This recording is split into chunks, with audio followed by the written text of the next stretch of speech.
Ayan. Good evening. Ito-try ko lang siyang i-share sa page, ma'am. Sana. Maki-cooperate siya this time. Hello, good evening. Blessed Sunday to everyone po. Sana mag-show up siya. Girl, check mo sa page ko kapag... Ayun! Galing. Sana mag-okay. Post. Yan, okay na. Yay! Hello, good evening everyone. Sobrang pasensya po na naatrasado na tayo tapos ang daming ganap kasi sa tech problem. Pero we are live now. Ayan, salamat po sa magjo-join. Sana makita ng mga, ay, ilagay ko pala, at followers para makita nila na nag-post ako. Ayan, good evening to everyone. So sana po yung mga excited sa topic natin for tonight ay lagay ng comment for questions, for yan, if they're excited to get to know about our speaker and and the things that she will share with us tonight. So, paliwanag ko lang, nagkaroon po ng tech problem kasi hindi na siya nag-go through yung pag live stream ko from Zoom to Facebook Live for the first time ever since January 2024 that I've been doing live. Ngayon lang siya nagka-problema. Tapos all I can think of na nag-change or possible na reason ay dahil nilink ko yung Facebook ko sa IG account na kaka-start ko lang this week. Yun lang talaga yung naiisip ko. So, baka may kinalaman sa Facebook permission or what. So, kung meron man po sa inyo na nakakapanood nito at medyo may kaalaman, nananawagan po tayo, i-message niyo po ako. At baka masubukan ko kung paano ko siya maayos. Pero, thank you, Mommy Dims. Thank you for saving us tonight. Nag-offer po si Mommy Dims na siya yung mag-live and then i-repost ko na lang siya doon sa page ko. So, hopefully, yung mga nag-aabang sa page ko, makita po nila tapos maka-join sila sa atin for tonight's very interesting topic. And this is the part two of Oti with Paula's promise to us to share her knowledge and her expertise. And the topic is all about sleep. So Paula has been my colleague. Pareho po kaming UP Manila grad, pero nagkakilala lang kami sa UAE. Nung nagkita kami doon sa isang company na magkasama kami. And from there, ayun, dire-diretso, the rest is history and we've become good friends even up to now, and our kids also know each other. So I'd like to um put the spotlight on Oti Paula.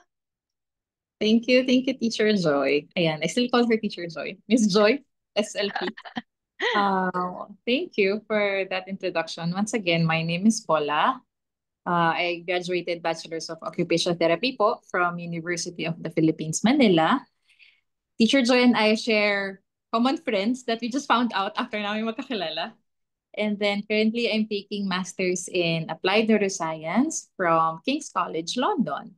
And at the same time, I also did my sensory integration certification. It's my continuing education in my practice from University of Southern California in USA. And I also did infant sensory integration, whereby it was focused more on infants and toddlers and other continuing education pa rin, that is more relevant in our field. So OT is an umbrella of professions kasi. At this point, our setting is primarily on pediatrics and adolescents. So yun yung, I would say, expertise ko in this matter. I've been working as a clinical supervisor in a private setting in the UAE. The name is Able UK. It's in Dubai Healthcare City. And then at the same time, I've been in the UAE with my family since 2017, actually. And ayan, I am here with my children as well. I'm a mother of three. My eldest is already 16 years old and my youngest is 10. So without further ado, here is our presentation on sleep. Yes, ito na po. Wait lang. I-backtrack ko lang. Yep.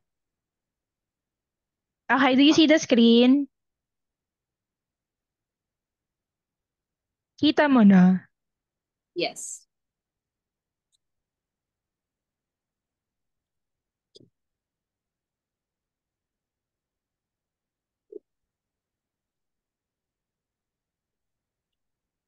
Okay, lumabas na siya. Ayan. By the way, I also have my personal account. It's OT with Paula. Very recent lang siya na nakapag-create ako ng account sa Instagram. Ngayon lang nagkaroon ng account sa Instagram, which is also linked to my professional Facebook account, Paula Valderosa. Alright, so Teacher Joy, bakit ba ito yung topic natin? Ayun nga, actually, I was sharing na etong topic na to, I know maraming makaka-relate. Recently, my eldest daughter, si Raila, when I came back from pandemic, doon ko napansin na she was also having sleep problems at times. So like may mga instances na sa gabi, gisingin niya ako ng mga bandang past 2 or past 1 a.m. Tapos umiiyak siya kasi siya na lang yung gising sa aming lahat. Tulog na yung parents ko, tsaka tulog na ako. Tapos, di siya makatulog. And she even thinks na hindi na siya makakatulog. Yung may mga ganun siyang fear. Tapos, recently, nag-resurface siya ulit. I don't know, maybe because magsa-start na ulit yung classes. So, may mga ganun naman siyang struggle. And na-realize ko na ganun din ako. I was really like that at her age, yung mga around 8, 9, 10. Naalala ko, nasa amin, tulog na yung parents ko, tsaka ang himbing ng tulog ng kuya ko, katabi ko kasi siya, magkatabi kami. Tapos ako na lang yung gising. Tapos ang tagal ko pang makakatulog nun. So pinapanood ko silang natutulog ng mahimbing. Hindi naman ako sobrang upset nun, pero very clear siya sa memory ko na nag-struggle din ako sa sleep no mga gantong age na may mga times talaga na gising ako ng matagal kahit na gustong-gusto ko nang matulog. So, I don't know kung madadaanan ba siya sa topic possible na pero sobrang interesting ng topic and I'm also eager to know yung mga i-share mo, Ate Paula. Ayan. Like what I've said kanina, I have 3 children. Pero, nung mga baby pa sila, iba't ibang way din yung paraan kung paano sila patulugin.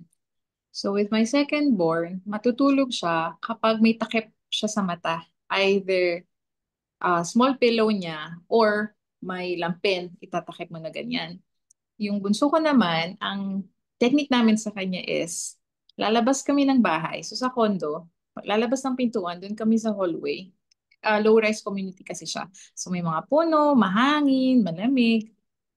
Nakakatulog siya talaga. And na-notice din namin, pagbabalik na kami, nang hindi pa siya inaantok, as a baby, few weeks pa lang siya or few months old, na-notice niya na parang, oy, parang uuwi na ako ah. So yun yung nagiging sleep strategy namin sa kanya. And then eventually, it's having the idea na bawat bata, obviously, iba't iba sila. And at the same time, what I want the parents to understand and to gather is the skill na maraming techniques dyan, maraming techniques na pwedeng sabihin sa inyo ng ibang tao, ng professionals, ng experts, even myself.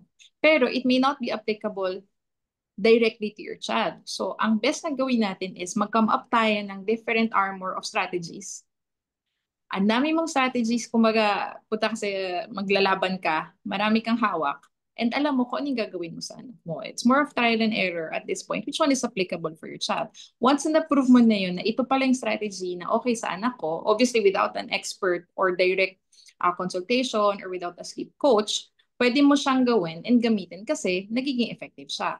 There's also a very interesting topic kasi now that I'm studying neuroscience, even if yung specialization natin nasa pediatric field, nasa adolescence, pero in neuroscience itself, neuroscience in society, inaaral din siya on how sleep is actually affecting further conditions or disorder in the future. So, ang nangyayari is, hindi lang kung ano yung mga environmental stressor, hindi lang sa genetics, hindi lang sa pharmacology or medication, pati pala sleep na apektuhan niya yung memory, na apektuhan niya yung general disposition ng tao. And then at the same time, changes with sleep pattern ay also contributing factor kung bakit yung iba may mga condition na wala naman sa history ng pamilya nila, bigla silang magkakaroon ng, let's say, cancer. Bigla silang magkakaroon ng cancer. So now, nagkakaroon na ng link with sleep and at the same time, yung mga debilitating condition in adulthood or later stages in life. So ayan. That's why, yung topic natin, ginawa ko na lang siya na sleep in children para we would relate more because sleep issues it's not only happening with children with autism or sensory processing issues, it's actually happening with a lot of families. So this is something that I believe marami tayo makaka-relate. Yan. And then, you would see here, sino nang nakarelate dito na Yung bata parang aakyat siya sa crib kasi ayaw niya matulog. So ito yung parang may mga nighttime wakes, tulog na, biglang gigising, and then at the same time, mahihirapan ka na ibalik sila sa tulog. Yung next naman natin na picture, siguro marami ding makaka-relate dito, yung kumbaga pinapresa na natin yung bata na matulog, nilalagay natin sila sa bed, pero ang dami nating iyakan. Now, um, yung sa next slide, makita natin na yung mga common problems, ma-generalize natin siya into these aspects o tatlong subcategories natin. Yung ayaw matulog, nagigising sa gabi, or yung iba naman, nagigising ng sobrang aga. Kasi kaya ko siya ginawang tatlong category kahit isa man siyang kondisyon o kahit may sakit ang mga bata, papasok at papasok din pa rin siya dito sa mga problema na to. Nakakaharap natin. Now, dun sa next slide, makita natin, ayan, batang ayaw matulog din. Ang daming iyakan, ang daming mga moments. So, gusto ko rin na doon sa comments natin, comment down below, yung mga questions nyo, ilagay nyo as we are navigating through the presentation para masasagutin namin siya agad sa inyo. Ayan. And then, sa next slide, so you would see here, makita natin na ano-ano ba yung mga makakaapekto sa sleep. So in general, may mga issues in terms of routine. So halimbawa, gusto natin magpatulog ng bata ng maayos, pero routine din ng family natin na hating gabi, manonood ng movie, tapos may midnight snacks, pero gusto mo yung anak mo matulog ng 8 o'clock, pero yung buong bahay nyo gising ng 11 or 12. So it's a consideration din na paano mo siya mapapatulog ng maaga kung yung buong kabahayan natin ay gising pa, 'di ba? And then yung isa naman, oras ng gising. With the families I'm working with, may mga bata na nagigising ng 5 a.m. So part pa rin to ng routine. Tapos pag tinatanong ko sila, ano oras ba natutulog yung bata? Yung bata, 8 years old na. Sagot sa akin ng mami, 7 p.m. So yung batang natulog ng 7 p.m., nagigising ng 5 a.m. Actually, okay lang yun. Hindi siya actually problema. Kasi yung mga ganong edad, if may isip natin, yung mga anak natin, yung iba nasa school na sila ng 7 a.m. or 6:30. Yung gising ng 5 a.m., actually okay lang yun. Bukod sa maaga na siyang natulog, sa routine ng bata sa edad na yun, yun na talaga yung oras ng gising niya. And depende rin sa lokasyon nyo, for example, dito, ngayon, summer, ang haba ng araw, di ba? So during that time, may araw na. And within ourselves, pag may araw na, nagigising na tayo. Yung isa naman din na nakakaapekto ng sleep, yung nap time or yung idlip. May mga bata na sasabihin sa akin, wala, ayaw matulog ng anak ko ng 8 o'clock or 9 o'clock. Tapos, pag tinanong mo yung routine niya, kasama na din yung nap time, malalaman mo na yung bata pala tulog from 3 p.m. up until 6 p.m. So, kumbaga, ano pa yung itutulog niya ng alas 9 ng gabi kung 3 hours na siyang gising. So, wala na siyang enough na itutulog pa. Kumbaga sa terminology natin, di ba? Naku, naubos na yung tulog ng bata, wala na itutulog yan. And later on, ipapaliwanag ko sa inyo kung ano yung neuroscience behind it. And then at the same time, kung paano yung cycle din ng wake and sleep cycle.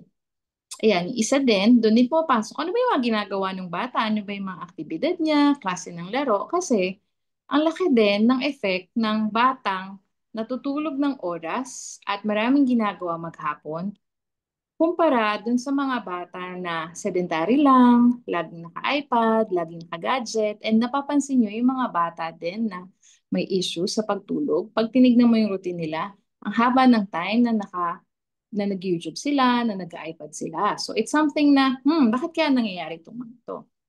Now, isa rin dyan ay stress. Okay. May mga families na we are working on, kailangan yung bata matutulog ng certain oras or ganitong oras gusto ng family, tulog na sila. Pero kino-consider din natin na kahit ang dami nating ginagawang strategy sa pagtulog nila, sa nighttime routine, the whole day, stress naman yung bata. Umiiyak. Morning, let's say yung mga iba, nagtatantrums, iiyak na naman. So, ang nangyayari internally, nagkakaroon yung bata ng nahihirapan siya na, okay, puro iyak, ganun yung disposition niya. And then eventually, ang dami niyang nire-release na chemical ng body at chemical ng brain, mga neurotransmitter, isa na doon yung cortisol natin na tinatawag or yung stress hormone na naiipon siya na naiipon, yung bata ang nangyayari, either hindi siya natutulog on time or in the middle of the night, magigising siya. Kasi yung cortisol, ito sa mga neurotransmitter na pansin nyo kapag umaga na, yung kahit wala ka namang alarm, gigising ka. Kasi pagdating ng mga doon, mga 5 a.m., 6 a.m., ang taas ng cortisol level ng body natin. Tapos mapapansin nyo din na parang ang warm natin pag nagigising. Kasi yun yung natural cycle ng katawan natin. Na ganon yung increase, ganon yung release. Tapos ang goal niya is magising ka, maging part siya ng normal typical day mo. Ngayon, yung mga batang sobrang stress, mataas ang cortisol level nila, na ito nga yung hormone para magising ka, di ba? So, nangyayari kahit 12 midnight, kahit 2 a.m., dahil mataas itong level ng cortisol na to, nagigising sila. Now, yung isa naman ay pagkain. Pagkain, and I will include here yung milk. Kasi may mga milk din na either hindi siya easily nadadigest ng bata or masyado namang diluted na ang nangyayari is na gutom agad sila. Kaya sila nagigising sa gabi.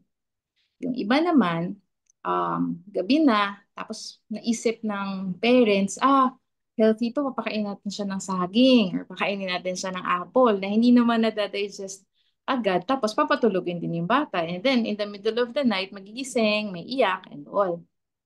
And then, another factor, obviously, for children na may autism, may ADHD, with our loved ones, meron din silang mga sensory issues. Ano ba itong mga sensory issues na to? Kung napanood natin yung first installment natin, it was about eating. Pero pinakita ko doon yung mga iba't ibang klase ng sensory systems. Meron tayong tinatawag na sense of movement or yung vestibular sense. Ito yung kumbaga likot ng bata. May mga bata na kayang mapirme, nakaupo lang. Pero yung mga ibang bata naman, mapapansin natin, likot sila ng likot, galaw sila ng galaw, na kahit nakaupo, kumbaga nagwa-body rocking sila or hindi sila mapirme sa nakaupuan nila. Iba naman parang supervisor, lakad na lakad, ikot ng ikot kahit maghapon. So doon mo nakikita na yung threshold pala, batang yun, tinatawag nating threshold, kumbaga limit. Tayo, imagine niyo sakay kayo ng roller coaster. Tapos, ang mangyayari is, roller coaster or zigzag, di ba ramdam na ramdam mo yung movement? Yung iba nagsusuka pa kagaya ko. So, yung threshold na yun, ibig sabihin, for myself, masyadong mababa. May mga ibang bata naman na mataas ang threshold nila na kailangan gumalaw sila ng gumalaw para ma-reach yung threshold na yun. Kung baga sa pagkain, gutom sila sa galaw, gutom sila sa movement. So, kailangan nilang kumain ng kumain or kailangan nilang gumalaw ng gumalaw para ma-reach nila yung threshold na yun. In effect, regulated sila. Regulated, ibig sabihin, mas organized, nagagawa nila yung mga function nila. Yung iba ang tawag, calm and regulated, or yung iba naman sinasabi, mas organized yung mga bata na observe nila. And then at the same time, meron din tayong tinatawag na sense of touch or yung tactile sense. Yung mga bata nagpapatherapy, usually maririnig niyo yan sa mga therapist. Today po, we worked on the sense of touch or the tactile sense. Tapos yung mga activities na makikita nyo doon, naglalaro ng shaving foam, naglalaro ng sand. Yung iba, meron din mga faux grass, yung mga fake na grass na ginagamit, different types of textures, different types of mats. Because isa rin to sa mga kinoconsider natin kapag nagbibigay tayo ng mga strategy sa mga bata kapag matutulog na sila. Isa din yung tinatawag natin na auditory processing or yung sa pandinig. Yung mga bata na heightened ang kanilang auditory sensory kung saan kahit yung tunog na para sa atin hindi natin namamalayan, sa kanila sobrang ingay na nun or sobrang sakit na yun sa tenga.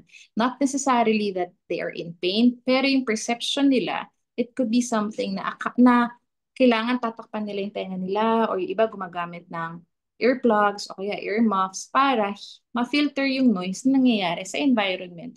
Tapos, hindi sila masyadong maapektuhan. So, imagine niyo na lang, yung mga batang natutulog na may heightened sensory issues or masyadong sensitive yung pandinig nila, madali din silang magising or nahihirapan silang matulog na maayos.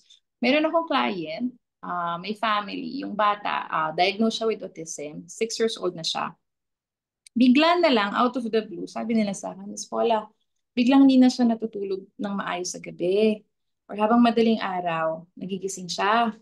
Tapos, hukay kami ng hukay. Ano kaya yung maaaring nangyari? Ano yung mga naging changes sa routine nila? Ang naalala ng nanay, pinaayos niya yung aircon na noon may parang pumapatak-patak na tunog from the AC na nagiging rhythmical siya na sound. At dahil may constant na sound, hindi niya maririnig kung ano man ang nangyayari sa bahay or sa labas ng room.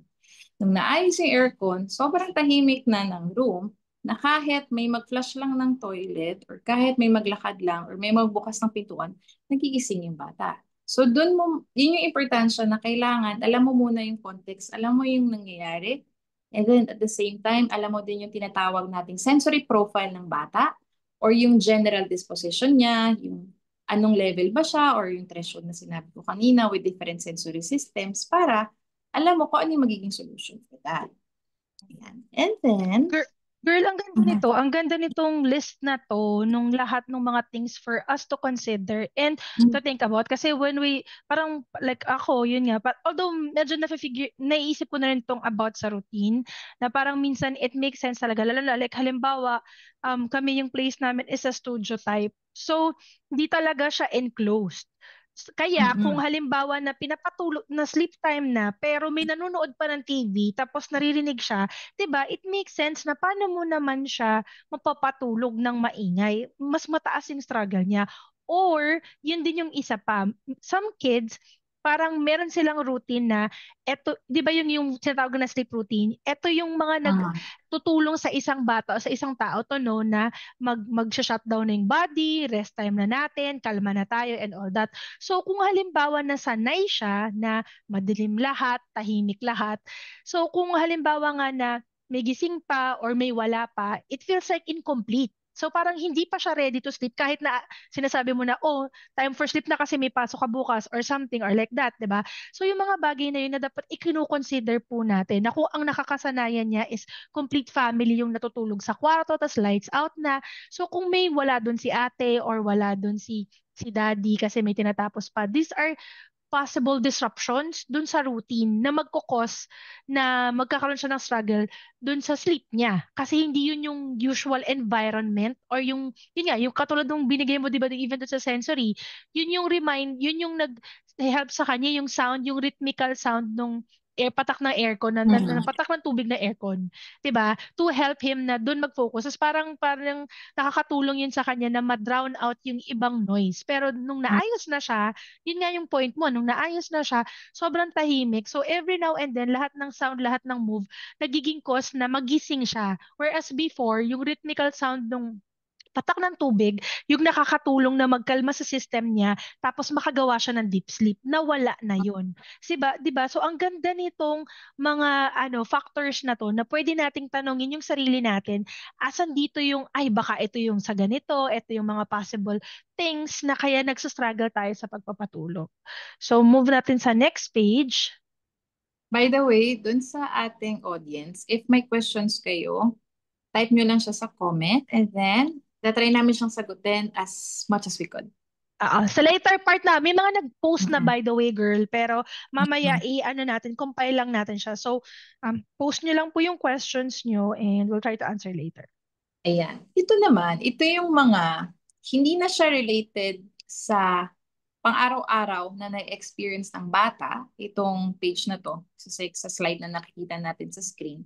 Pero ito yung mga biglang kakaiba na dapat teacher or Miss Paula, wala naman po before. Okay naman po yung sleep niya. Bigla na lang siyang nahirapan matulog or bigla na lang siyang nagigising sa madaling araw. So ito as a parent, kailangan din nating i-rule out. Yung isa, yung tinatawag nating reflux.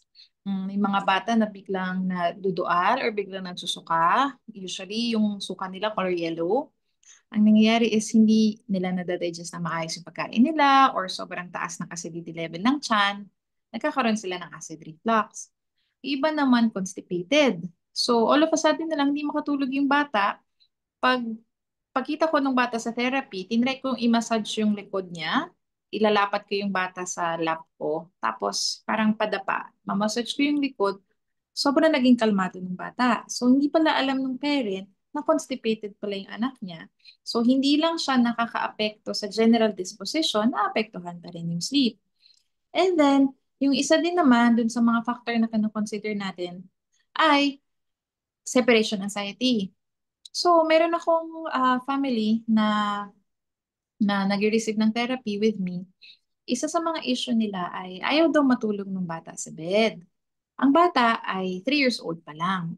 So dito rin pumapasok yung culture na halimbawa sa Pilipinas tayo. Ako very Filipino na nanay. Yung mga anak ko during that age, imagine mo 3 years old, sa kama ko sila natutulog or sa same room. Pero may mga family or may mga culture, yung may ibang lahi, ang culture nila is since baby pa lang, 6 months, 1 Tinitrain year, na. tinitrain na sila na meron silang sariling room, meron silang sariling bed, at mag-isa lang sila doon. So yung separation anxiety or yung ayaw kumiwalay sa magulang, wini-work on pa rin namin siya separately. So for example, yung ibang mga anak natin, di ba, ayaw nga nilang mag-let go sa atin kapag pumapasok sila sa nursery or sa school.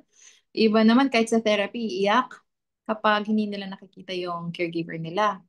Now, when it comes to separation anxiety, ang ginagawa din natin dyan is may mga strategies na effective. For example, yung mga bata na medyo naiintindihan na nila na kailangan nilang matulog mag-isa, na-explain na sa kanila ng maayos, ang strategy natin dyan ay andun muna yung parent habang pinapatulog niya yung bata. And then eventually, as the days pass by, sa susunod na araw, instead na katabi na niya yung anak matulog, yung nanay nakaupo na lang sa bed. Tapos yung kamay niya nasa chest ng bata para maramdaman ng bata na, yung mommy ko nandito pa. The next day, yung mommy upo na sa upuan, nakatabi ng bed, pero yung kamay niya nasa chest pa rin or nasa hand ng bata para ma-feel niya yun. And then eventually, the days after that, yung mommy nakaupo siya sa same room, pero nandun na siya by the door hanggang makatulog. And then eventually, masanay siya na matutulog na siyang mag-isa, mag-hug and kiss na lang yung mommy to say goodnight.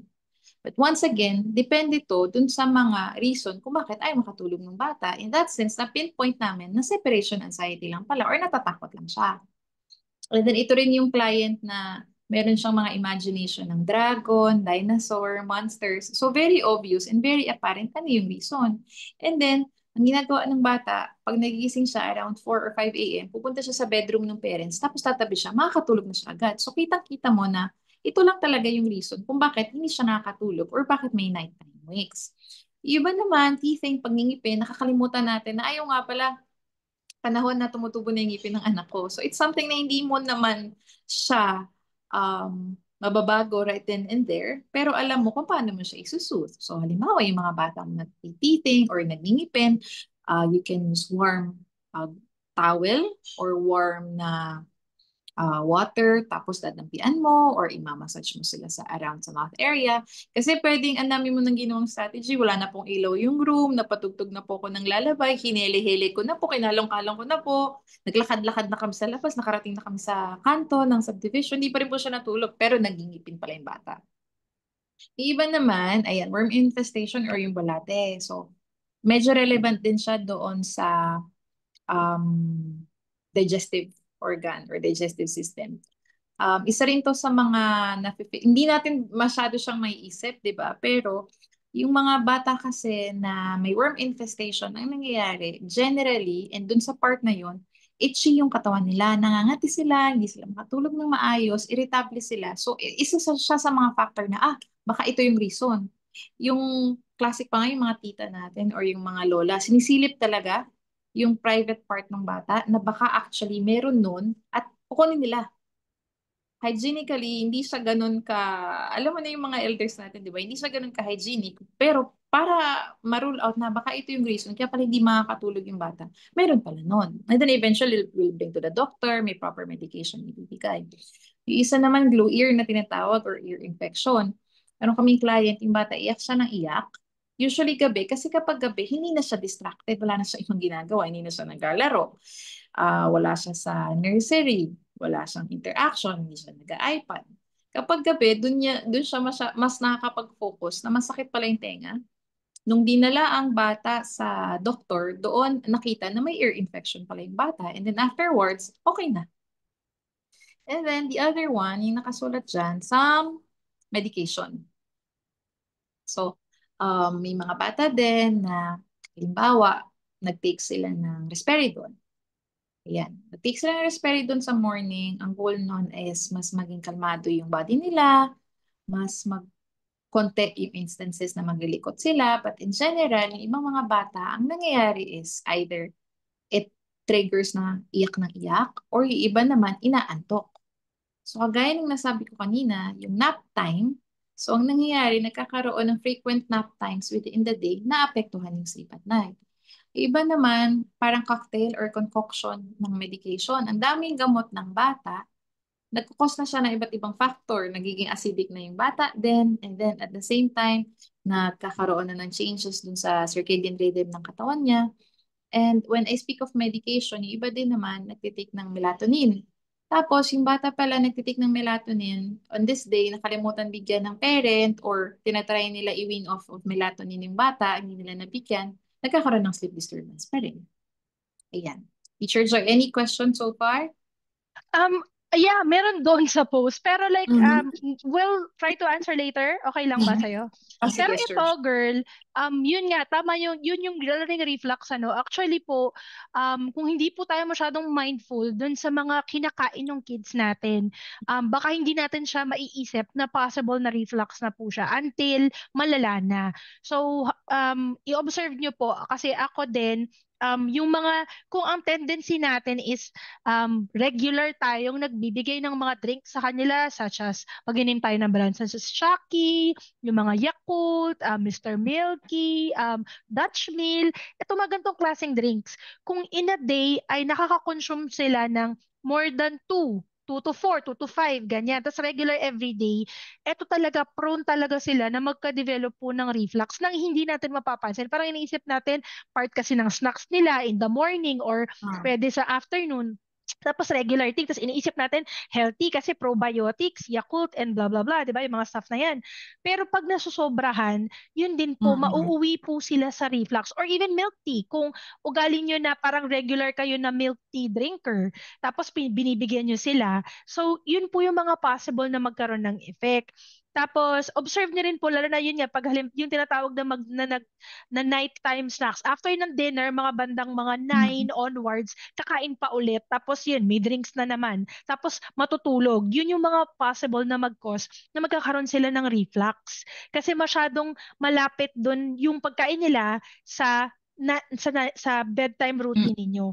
So, dapat yung ideal na sinabi sa akin nung doktor ko is hindi bababa sa 5 hours after ng last meal mo. Tapos, at least, yun yung ideal So, siguro mga 3 or 4 pwede na rin. Pero, yung sinabi niya, dapat bago ka mahihiga sa bed at matutulog, at least mga 5 hours. Yun yung safe. Yun yung safe na sinabi niya. So, itong mga ibang things na to na pwede rin natin i-consider, lalo na yung gamot, kasi sometimes talaga it will alter the child's system dahil meron siyang medication na tinatanggap Mhm. So, may maiiba talaga sa feeling niya, sa neurotransmitters niya, 'di ba? Yung mga bagay na yun. Kaya parang may nabago or yun yung possible na magiging cause. Lalo na sa mga titing at pagngingipin ng mga younger, yung mga toddler natin. Kasi napaka-common ito sa kanila, 'di ba? Mhm. Na kasama sa development nila. Yan. Ayun, Yung girl. melatonin, touch base natin sila later on. Meron akong separate na slide sa melatonin kasi yun yung mga trends recently as relevant to sleep dysfunction. Ayan. And then, with our next slide, ito, awake times. Usually, ito yung tinatanong sa akin. Kung kailan ba natutulog ang mga bata? Or ilang oras ba ang tulog na kailangan nila and all of that. So kung titingnan nyo po dito, I think kayang i-zoom kung yung mga handheld mga Mhm. devices. Meron ditong awake time. Tapos when your baby or your child is ready to fall asleep happily. So halimbawa, naalala nyo nung mga baby pa sila or nung sanggol pa, gising sila, kakain or dedede. Tapos kung kapalit ka ng diaper, makakatulog na sila agad. So dito nakasulat na halimbawa 0 to 6 weeks or mga 1 to 2 months pa lang, yung bata from 45 minutes nagising siya, after nun, nagpe-prepare na siya na matulog ulit. So similarly here, makita nyo din dyan na as the child grows older, so halimbawa 3 to 5 years old, so nakasulat dyan ay 5 to 7 hours of awake time. Dito na ngayon yung parang aantukin na siya after ng school or after niya pumasok ng nursery. Kasi ito yung readiness ng body niya or yung katawan niya na masustain yung oras ng gising. And then eventually, nagpa-process na yung katawan niya na matutulog na. Now, dito sa illustration natin, nakasulat dyan up until 3 to 5 years old. And as the child grows older, so for example, 3 to 5 years old, eventually, ang gusto natin sa gabi, yung bata matutulog siya ng 10 to 13 hours daily. And then yung mga bata naman, from 6 years old to 12 years old, ang average na sleep na nila ay 9 to 12 hours. And then from 13 to 18 years old would then be 8 to 10 hours. So kagaya ng kwento ko kanina na yung bata, 7 years old, and then natutulog siya ng 7 p.m. and gumigising siya ng 5 a.m. Actually, hindi siya maagang nagigising. Technically, maaga kasi tulog pa yung family members. Pero na-achieve na nung bata na matulog siya for 10 hours. Ayan.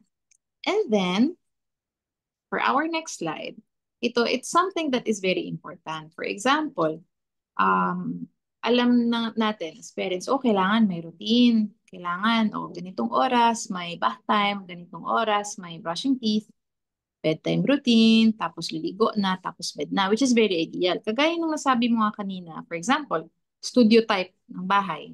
Gusto mo na siyang matulog, pero ibang family members hindi pa tulog. Tapos yung bata may sinusundan siyang routine, tapos nade-disrupt yung routine na yun. So it's also affecting the child.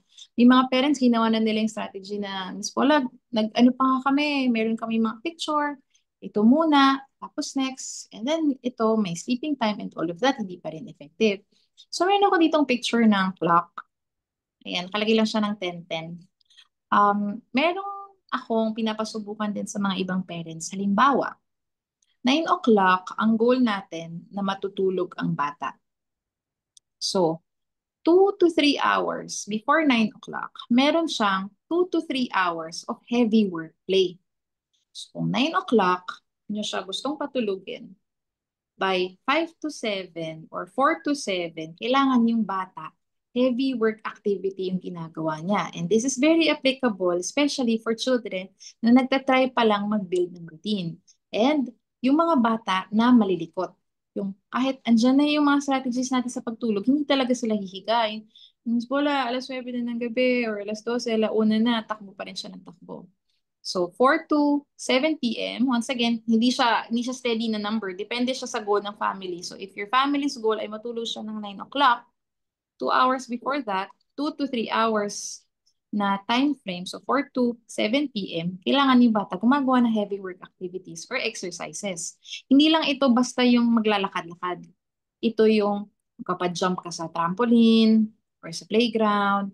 Yung bata meron ding climbing activity sa akyat ng slide ulit, takbo, crashing, yung from a spot, tapos i-crash mo siya sa crash pad or pile of pillows or mattress. And then wheelbarrow walk, yung bata, yung tawag natin ice cream, yung mga bata tayo, walking on hands or bear walking or different types of animal walk. Kasi ang gusto natin, kumbaga, mapagod sila in layman's term. Pag pagod ang bata, matutulog siya ng mas maaga or matutulog siya on time. Imagine niyo yung mga anak nyo na kapag nag-field trip, tapos pag uwi, tulog na tulog, or pag nagpunta kayo ng swimming or pag nagpunta kayo ng resort, ang dami nilang ginagawang activities, especially with the help of water, kasi yung resistance ng tubig sa katawan, tapos lalabanan nila yun. So, ang daming effort na ina-exert ng muscles nila.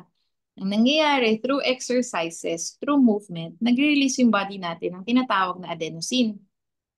Yung si adenosine na to, ito yung neurotransmitter or naturally produced chemical ng body natin na itatap niya ngayon si melatonin. Kasi si melatonin, ang nangyayari, pinaproduce siya ng katawan naturally.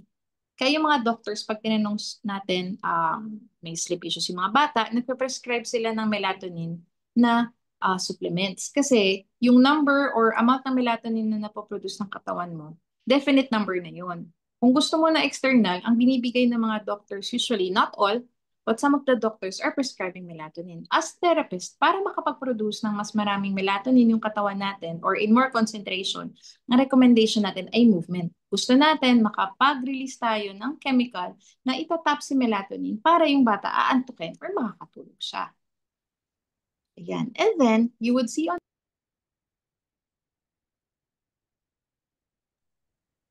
And you would see on the next slide, ito yung mga heavy work activities na binanggit ko kanina. Na pag sinabing heavy work, hindi lang to yung mag-walking-walking lang kayo sa labas. Ito yung kailangan mapagod siya, umandar yung iba't ibang muscles and joints ng katawan niya, exercises, jumping activities, magbubuhat, wall push-up kung kaya ng bata, scooter board activity kung meron tayo sa bahay. Kumbaga, i-facilitate natin yung way para mapagod siya. Now, noong unang panahon, Miss Paula, wala namang ganyan, pero natutulog naman ng oras yung mga tao, natutulog naman ng oras yung mga bata. Pero naaalala nyo, nung unang panahon sa Pilipinas, di ba yung mga bata lumalabas sa kalsada, tapos naglalaro sila tuwing hapon. Tapos Mhm. uuwi, maghihilamos, maglilinis, tapos dinner time na. Tapos pagod na sila, natutulog na sila ng maaga. During that time, wala ding gadget. And kagaya na nabanggit ko kanina, yung gadget, meron siyang nire-release na tinatawag na blue light. Itong blue light na to, pasok siya sa mata natin. Ang perception natin sa kanya is, araw pa or umaga pa. So kahit 7 p.m., 8 p.m. na dapat wala ng araw, pero yung bata nag-gadget or nanonood ng TV, ang perception ng brain niya dahil araw pa, dapat gising ka pa. So ang hirap ngayon, patulugin ng bata na babad sa gadget kasi hindi natural yung rhythm ng katawan niya na kumbaga sinisiraan natin yung perception ng body na gising tayo pag may araw, tulog tayo kapag gabi, pero dahil binigyan natin ng gadget or binigyan natin ng screen na nagre-release ng blue light, ang nangyayari, yung brain niya pina-perceive na araw pa or umaga pa, kailangan gising pa tayo. Mhm. Yan. And you will see it on the other slide then. Ay, wait lang. Sorry. If I may just add na Mm-mm. yun nga, yung blue light po talaga, it affects. So, isipin nyo na lang kung bago yung bedtime, may gadget sila, matagal pa talaga bago kasi nga, nilalabanan niya yung shutting down process ng brain natin instead of kinakalm niya. Yung sinabi, exactly yung sinabi ni Ate Paula na ginigising niya yung brain natin. So, lalong mahirap magpatulog. So, kung ugali po nating binibigyan sila ng tablet or phone access sa bed bago sleep time, we're setting up ourselves to failure. And even sila na mag-struggle matulog kasi nga pampagising yung binibigay, yung nasa harap nila ay pampagising. So, parang isa yun sa mga i-consider po natin or baka nagagawa or napapractice natin without us knowing na kung sa bed na pinapatulog mo sila pero may gadget silang katabi or before sleep ay nakatutok sila sa gadget, yun yung lalong mas magiging mahirap na mapatulog sila. Kasi nga against yun dun sa natural way that our brain works kung merong blue light na naa-access yung bata or yun nga yung child natin. Exactly. Ngayon, meron akong isang family. Miss Paula, tinanong ko ang routine. Kasi when you give recommendation for sleep, very important at tatanungin mo yung routine. Tatanungin mo ano yung mga, kumbaga, nighttime steps nila bago matulog. So, nag-warm bath naman po kami with lavender essential oil. We do massage, warm clothing, and all of that. And then, we play lullaby through the TV. So yun, na kahit calming effect ang lalabay because of the sound, pero dahil may blue light na nire-release or ine-emit yung screen, nape-perceive pa rin siya ng brain as daytime, hindi pa rin siya matutulog kahit sobrang pampaatok niyan. On the other hand, may mga bata na pansin nyo, bigla silang makakatulog habang nanonood. It's not really the screen, pero yung general pagod nila, yung sinasabi ko nga kanina, na heavy work activities, and then at the same time, yung mga exercises na nagawa nila within the day, nakapag-release ng adequate adenosine yung katawan nila to tap melatonin, and then they're being able to go back to sleep. Yeah. Mm-hmm. And then, on our next slide, yan, this is also very important, setting the stage. So, yung children with autism or may mga sensory issues, some of them, they feel better when they receive deep pressure input na tinatawag. Kaya din, mas nagiging accessible yung tinatawag nating weighted blanket. Dati, usually ang mga weighted blanket, through comforter lang yan, yung mga malalaki. And then eventually, nagkaroon na tayo ng different sizes at saka different weight. So, merong 3 kg, merong 5 kg, ideally around 10% of body weight of the child yung gagamitin natin na weighted blanket. And then, setting the stage pa rin, it's something na mas comforting for them. And then at the same time, yung picture dun sa right side, dim light siya, may very subtle source lang ng ilaw. Ngayon, depende pa rin siya sa bata. May mga bata, kagaya na sabi ko kanina, may natural fear. So, pwede naman sa kanila na windows open para mas maraming source of light and trust. Yung iba naman, gusto nila total darkness, parang pitch dark, para mas makatulog sila ng maayos. So, ito yung mga bagay na i-consider pa rin natin when we are giving strategies for sleep. Hindi siya one size fits all. Yung iba, in general, ayaw talaga ng bata ng kahit ano sa katawan. Yung iba pa nga, mas gusto nila na hindi nagkukumot. So, in that sense, mas i-apply mo yun when you're giving sleep recommendation for that particular child. Maaring hindi effective ang weighted blanket. It's something that we can try. Pero kung ang bata initially ay ayaw na ng anything sa body during wake time, mas lalo kapag tulog sila, hindi nila yung gusto. Ayan. And then, as part of this, yung sleep environment din. So, anong napansin natin in between dun sa dalawang picture? So, dun sa picture sa left at saka picture dun sa right side. Alin dyan ang mas calming na input para sa atin as an adult to consider na yung bata, children natin or awesome loved ones, mas may heightened sensitivity sila visually sa chaotic na environment, and then at the same time, kapag hindi relaxing ang itsura ng environment, internally, nagkakaroon din sila ng disturbance. Nahihirapan din sila na magkaroon ng regulation inside the body. So, color, and then at the same time, setting up of the room. It also plays a very important part. Kung yung bata talaga hirap na siyang matulog. Obviously, it doesn't apply to all. Yung iba nakakatulog na lang on their own. Hindi yun yung pinag-uusapan natin. Pinag-uusapan natin yung mga bata na you tried a lot of strategies, pero ang hirap nilang patulugin. May mga bata, let's say our awesome loved ones with autism, nag-fidget sila visually. So the more that you create an environment with distraction, iba may mga picture, may mga pattern sa wall, may mga different types of input or pattern, mas nagiging distracted yung child, hindi siya lalo matutulog ngayon versus having a calm and neutral type of environment na magiging sleep zone siya ng bata. As I was speaking about sleep zone, yung iba na family, nagkakaroon sila ng habit na pag yung bata nakatulog sa sofa, patulogin na lang dire-diretso sa sofa. Or yung ibang bata naman, nakatulog na sa sala or nakatulog anywhere else, gusto rin natin na as we are building the routine and the habit, meron din talagang sleeping environment. So, kung yun yung bedroom, sa bedroom lang talaga siya matutulog. Pag nakikita nyo na medyo drowsy na siya or inaantok na, dadali na siya sa bedroom para ma-associate niya na yung kama, doon natutulog. Kasi may mga children din na natutulog sa kotse or natutulog sa sala, pero kapag sa bedroom, hindi na sila matutulog. So, it's something na kailangan yung mga ibang bata, ituturo din sa kanila yung mga ganong associations. Ayan. Yung iba, may mga sleep recommendation na different types ng bed. May mga bata na mas gusto nila na mas malambot. Iba naman, mas predictable. Kasi feeling nila, kumbaga, nalulunod sila. Especially for those children na may tinatawag tayong vestibular sensitivity o ayaw nila masyado ng movement. Kung sobrang lambot naman ng kama or sobrang lambot ng mga bedding na ginagamit natin, every time nagagalaw sila, magigising sila or magkakaroon ng disturbance. So it's something that we will also consider. That's why sensory profile is very important din talaga.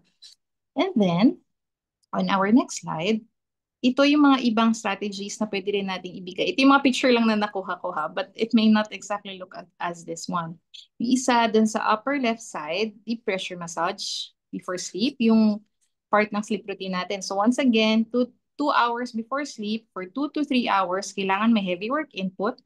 And then the next 2 hours, andun yung dinner at saka yung sleep routine. Ayan, may massage, may deep compression, especially yung mga bata na nakikita nyo, mas nagiging calm sila kapag minamassage nyo sila or meron joint compression. Iba naman, kung hindi weighted blanket, mas comfortable sila. Doon sa color gray na picture sa baba, actually bata yun, katabi niya natutulog yung dog niya, pet dog. Irarap sa blanket, parang lumpia. Parang lumpia naman sila, burrito. Wrapping on their favorite fabric or yung mga textures na gusto nila. Pagkarap sa kanila, kumbaga yung mga baby na sinaswaddle when they were still, yung mga baby pa sila, i-imitate mo ngayon yung nangyayari during those times kasi yun yung representation kung anong nangyayari sa womb. When a child was still inside the womb, naka-fetal position siya, kumbaga i-replicate natin yung mga ganong position. So yung may mga bata din na hindi sila matutulog ng plainly nakahiga yung ulo nila, tapos yung kamay nila nasa side, tapos yung paa nila straight. May mga bata na mas nakakatulog when they are side lying or nakahiga patagilid. And then yung arms nila at saka yung knees nila nakabend na para silang nag-a-assume ng fetal position as it is reflecting of what's happening in the womb. Yung ibang parents hindi rin naiisip yun, ay oo nga no, ito pala yung may isa akong parent na na-try niya, ayaw daw matulog ng bata. Sabi ko, i-try mo yung ganitong position. Kasi na-observe ko, whenever we're doing that in therapy, nagyoyon yung bata, 2 years old. Mhm. So, the mom tried it at home. Nagbigay din ako ng recommendation na gumamit ng mga unan para ma-maintain ng bata yung ganong position, bending of the knees, parang meron ding yung bolster o yung hotdog na tinatawag natin to support in between the knees. Keep that fetal position or womb-like position. Nakatulog yung bata na maayos. Mhm. And then another one dun sa third picture, yun nga, your baby is calm when nestled under your armpit. So iba naman ang strategy na ginagamit nila. Once again, depende sa culture. Kung kailangan ng bata na magkaroon ng sariling bed or to be in their own room, ang nangyayari is clothing of the parent would be there. So ang point nun is yung smell Mhm. or natural scent ng parent would still be there para yung bata would be able to be comfortable pa rin as we are weaning off na may separate sila na bedding, may separate sila na room. And then this one, on the last picture, lycra fabric yan. Lycra siya na tinatawag, pero it's more of spandex or parang stretchable. Yung Mhm. iba, naman, instead of using it as a swing, or instead using it as ilalagay mo lang siya as a blanket, ginagamit siya doon sa bed para yung bata, pag pinasok siya sa loob, para siyang pocket, para siyang sleeve, na mas deep pressure and mas tight yung feeling. Yung iba nga, bukod sa pillow, creating a nest, yung lycra, flat siya na ganyan, yung bata nasa loob, as if nakakangaroo siya, or yung swaddle type of feeling of deep pressure pa rin. Mhm. Ang ganda nitong mga shinare mo dito na pwedeng magamit or makonsider ng ibang parents natin. Siguro another thing is, yeah, may nag-comment ngayon yung ayaw magkumot. Siguro gusto ko lang ding i-highlight na we really have to be sensitive and maging para tayong mga spy agents to get to know our child and what makes them feel comfortable. Lalo na po, may ibang kids po talaga na they need, sabi nga, parang nabasa ko to na may certain level of room temperature that makes it the best for them to get to sleep. Yung iba-iba kasi tayo nun nung yung thermostat natin sa katawan. So halimbawa sa kultura natin, kami sa house na lang ha, my parents would always and often think na lalamigin yung kids ko kasi naka-AC kami tapos may fan pa kaming nag-oscillate na para sa amin. Tapos my kids would usually will not like blankets. So parang worry agad ng parents ko, naku, malalamigan yan or magkakasakit yan, ganyan.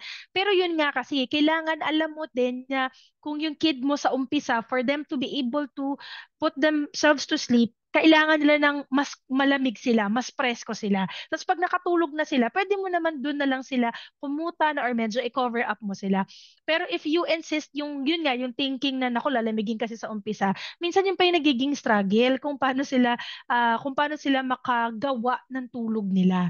Kasi hindi sila comfortable dahil pinapakumot nyo sila, thinking na lalamigin sila. Pero kung yun nga, mataas yung threshold, yung kanina diniscuss ni Otipola, kaya napaka-importante ng sensory profile kasi baka mataas yung threshold nila for yung thermostat ng body nila para mapatulog sila or maging kalma sila. So, that's something for us to consider and to get to know. Lalo na sa kultura natin, I know, yung mga traditional na parents, lolo't lola, ganun agad yung thinking, lalamigin yan, kumutan mo, blah, blah, blah, ganyan, ganyan, di ba? Eh kung gumagawa pa lang sila ng tulog nila, tapos they feel warm, mahirap po talagang, lalong makatulog. Yes. May certain level ng room temperature for someone to be able to yun nga get into that yung state na makakatulog sila. So kung mainit or warm for them, pwedeng yung mainit at warm na yun para sa kanila, sa atin iniisip natin looking at them, naku, napakalamig na niyan or lalamigin na siya. Pwedeng hindi yun. Ini-insist mo yung thinking mo dun sa isang person na pwedeng iba yung sa kanya. So we have to respect that and we have to observe that as well.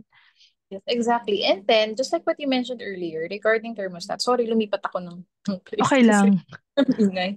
Regarding thermostat, may mga clients din ako na kahit nagbabakasyon sila sa snowy na place, one time pumunta sila ng Russia, tapos winter. Yung bata gusto niya naka-polo shirt pa rin siya, tsaka naka-short. Kasi yung body niya, madali siyang nagsisweat kapag naka-jacket. And then, tayo, yung typical thermostat level nga natin or yung perception natin ng heat, ganitong level, lalamigin na tayo. Siya, kailangan sobrang baba ng temperature para malamigan siya. So, during sleep din, hindi ko in-encourage na magkumot sila kasi ang nangyayari nga is lalo siyang hindi makakatulog kung ipipilit natin yung typical na strategy or typical na way na makukumot ang bata pag natutulog. And then, ang ginawa din namin, tinanggal namin ang bedsheet. Yung ibang bedding, mapapansin nyo yung mattress, para siyang nylon na cover. Yung parang Mhm. tela ng payong. So, isa yon sa mga nakita ko na gustong-gusto niya during therapy kasi yun yung texture ng crash pad, yun yung texture ng tunnel na ginagamit namin as equipment. And then yung bata, hinahawakan niya yun lagi during the session. So, isang naging strategy namin for sleep is tinanggal namin yung bedding, mas nakatulog siyang na maayos kasi yun yung texture na comfortable siya, which is out of the box. Kasi usually, di ba, kailangan may sapin yung kama kapag Mhm. matutulog tayo, di ba? Pero it's True. very outside the box. Yun yung naging strategy, mas nakakatulog siya ng maayos. Kasi yun yung feeling na gusto niya. Nai-irritate siya doon sa feeling ng polyester type mix na cotton o kaya mga linen. Feeling niya maaligasgas sa balat niya. Mhm. So Ayan. next. Ayan. And then, ito yung sinasabi ko kanina, yung kwento ko about aircon and white noise. So may mga bata na obviously gusto nila complete silence. As in, wala talaga silang maririnig na ingay. Yung iba naman, syempre, family dynamics din, sobrang hirap niyang gawin. So isa sa mga strategies na I'm suggesting for parents to do, yung use of white noise. Yung iba, meron sa YouTube, 10 hours of white noise. Pag sinearch natin, yung parang ah, pag naka walang signal yung TV, tapos gray lang yung nakikita natin sa screen, tapos parang buzzing sound, isa siyang example ng white noise. Yung iba naman, consistently, yun nga, patak ng tubig, or sound ng river, or rain sound. Yung iba naman, distracted for that, lullaby, pero I would suggest walang lyrics para hindi kakanta yung bata, tsaka hindi rin ma-alert yung brain, kasi ang lyrics, it's very alerting and energizing. So, lullaby lang siya na consistent yung frequency. Frequency is yung amplitude and taas or baba ng sound waves. So, mas gusto natin na yung frequency na yun, very consistent and predictable. That may help our child in terms of sleep kung may issue sila sa auditory function or auditory sensitivity. Once again, may mga clients ako na kahit flush lang ng toilet, madidisturb na sila or maririnig na nila yun kahit pagbukas ng pintuan. Mhm. Ang ganda nito, girl, ah. Tapos also yung mga infants, yung mga 0 to 3 months or even less than 1 year old, sobrang helpful po din po talaga nito. Lalo na, again, we have to remember, galing sila sa womb for 9 months. So yun po Mhm. yung pinaka-explanation nitong white noise actually. Kasi dahil nasa loob sila ng 9 months and they start hearing, na-develop yun about 3 months, 3 months, kung di ako nagkakamali, 3 months ng Mhm. pregnancy. So, meron na silang yung gano'n na muffled sound. Kaya po white noise really helps kasi nare-remember ng brain nila kung paano sila nung nasa loob sila na as fetus sila at nasa loob sila ng womb ng mga nanay po nila. So, Yes. paglabas, yun, effective yan. Even yung 2 kids ko, yun, helpful talaga yun sa kanila. Lalo na nung nag-develop pa sila nung sleep cycle nila. So, yun nga, yung mga early months, 1 to 3 months, 1 to 6 months, yun yung nakakatulong talaga. Pero kami, sa household namin, nakalakihan namin ang lalabay na instrumental. So tama yung sinabi mo, wala pong lyrics. Instrumental, pwede nyo pong i-search ang marami pong lalabay na instrumental po. Tapos, yun, Walang piniplay, commercial. correct, walang commercial. Tapos hahanapin mo lang kami, you are my sunshine. You are my shanshan kasi si Shan. You are my shanshan yung sunshine yung lalabay namin na paggabi, yun talaga yung piniplay namin. Or kapag even nap time niya or ganyan, yun yung nakakatulong. Tapos tama po yung sinabi niya, piliin po natin yung ano po, yung hindi masyadong matining kasi marami ring lullabies din po. So meron po na sobrang sakit sa tenga matining. So yung mga ganun ba na kailangan mong i-consider din na makakatulong sa kanila. Ayan. And then, on our next slide, ito yung circadian rhythm or yung tinatawag din na circadian clock. Dito pumapasok yung sinasabi ko kanina about blue light, about gadget, kasi naturally, through evolution, so wala pang noong unang panahon, as we evolved, pag araw na, ang mga tao, gigising na sila. Wala naman silang clock noong unang panahon, di ba? I'm speaking of before modernization. Pag may araw na, gigising na, magkatrabaho na, when it comes to, let's say, yan yung mga woodwork, gathering of food, and all of that. And then kapag sundown or gabi na, yun na yung nagbibigay sa body ng signal na it's time for sleep. So with modernization, obviously na-imbento ang lamp, na-imbento ang fluorescent light, and then iba't ibang klase pa ng mga light na kahit gabi na, may source pa rin tayo ng ilaw. So, ang nangyayari, isa rin to sa mga possible na nagkukos ng disruption sa sleep with children, especially with heightened needs. And then, at the same time, yung light perception, kahit bigla lang bumukas yung ilaw sa gabi or bigla lang yung parent, nagsa-cellphone pala siya, pero sasabihin niya yung bata hindi makatulog. Kasi yung, kahit ikaw lang yung nagsa-cellphone, kahit hindi yung anak mo, yung nangyayari, nakikita pa rin naman niya yung liwanag. Sleep is still being disturbed. And then at the same time, very important din ang circadian rhythm kasi naturally, doon sa mga gumigising, let's say, 6 a.m., 7 a.m., by 9 p.m., meron ng increased release ng melatonin in our body. So yun na yung ideal time for sleep. Pag iniba-iba or kinontra-kontra mo silang lahat, nahihirapan yung bata. We also had a client before, okay ang sleep ng bata, nagbakasyon sila, nagkaroon ng ibang time zone. Ngayon, pagbalik nila from vacation, nasira na naman yung sleep ng bata kasi iba na naman yung time zone na sinunod niya. So this is also something that we have to give into consideration. Yung bigyan din natin siya ng importansya na hindi lang routine yung nabago, hindi siya pagkain, hindi siya certain condition, or hindi siya gamot, just because na iba yung oras ng time zone natin. Oo nga, natutulog nga siya ng 9 o'clock doon sa bansa na yun or doon sa time zone na yun. Napunta na kayo sa ibang bansa, yung katawan niya, same pa rin sa kung ano yung nakasanayan niyang time zone. So, babalik at babalikan niyo pa rin yun. May mga bata in that sense, ang gagawin namin, itatry na gisingin at a certain period, tapos medyo tatanggalin ang nap time, ibabalik siya sa regular sleep pattern hanggang makasanayan niya itong bagong routine na to. Mhm. And ano lang, ma-share ko lang din na it affects, lalo na naalala ko to girl nung nasa UAE pa ako dahil because of that and because of our efforts to stay connected, di ba? The 4 hours yung ano behind ang Pilipinas. Tama ba? Behind Mm-mm. ang Pilipinas, di ba? So, So, una ang Pinas ng 4 hours yata, tama ba? ay, oo, oo, tama. Sorry, sorry. Nauna sa Pilipinas ng 4 hours. So right now na 7:30 sa UAE ay 4:30 pa lang, 'di ba, girl? Ngayon ay 3:30. Ay, sorry, sorry. 3:30, mali pa ng math. 3:30 pala. Pero ibig ko sabihin, because of that din, kaya din nung OFW pa ako at nasa UAE, usually nakakatulog sila, Ryla, ng 12 midnight na. So parang yun yung naging sleep time nila kasi 8 pa lang yun sa UAE.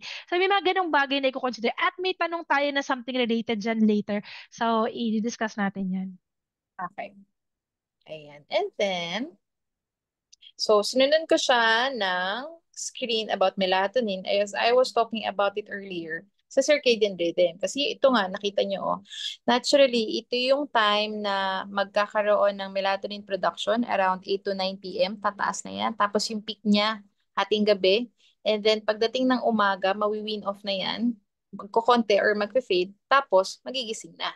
So it's very important din to take it into consideration kasi gusto rin nating sundan yung natural cycle ng body natin. Kailan ba siya magre-release yung sabi nga melatonin, kailan ba siya magre-release ng cortisol. Yung cortisol, yung parang hormone na mafe-feel natin, warm yung katawan natin. May mga bata din or tao, pagkagising, ma-feeling mo parang puffy yung cheeks mo.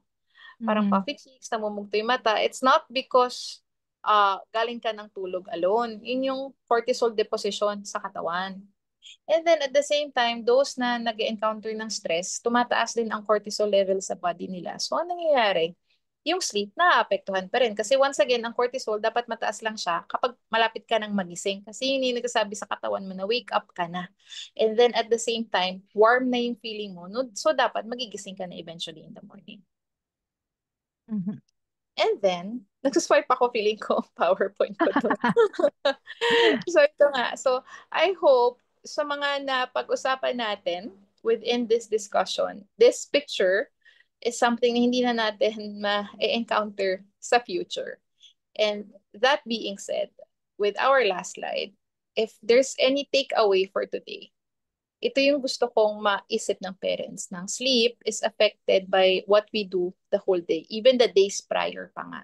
Na hindi lang siya nangyayari sa gabi or hindi lang siya nangyayari during our sleep routine. Ayan. And then the Mhm. questions that we have, Teacher Jo. Ayan, yes. So dito na po tayo. Ayan na nga eh, sabi ko na dapat. Kasi before, yung issue ko is, hindi ko siya nababalikan. Pero may mga nakikita naman ako. Kanina, si Mami, may Mami tayo na nag-comment. Tinatanong niya kung, nasagot mo na actually. Yung sabi niya kasi is, natutulog ng 9 p.m. yung child, tapos nagigising ng maaga. So yung explanation mo nga kanina, di ba girl, sabi mo, kung may yung 7 tapos 5 a.m., that is actually a good sleep na. So hindi Mm, maagang maaga yun. Para siguro sa ibang tao, maaga. Pero dahil maaga mo rin siya pinatulog, it just makes sense and logical na na-complete na niya yung rest. So, mm. adjustment talaga dun sa pag nighttime sleep kung gusto mo na hindi ganun kaaga. Pero yun nga, And kung then, papasok siya, di ba? depende Mm. rin sa time zone. For example, and season of the year. May mga times of the year na 5 a.m. may araw na. Mhm. Tapos may times of the year din, yung, di ba sa ibang bansa pa nga, meron silang, um, ano yung tinatawag doon, na i-adjust nila yung oras nila by Na 1 hour. daylight saving time. Sa Daylight. Amerika, yeah.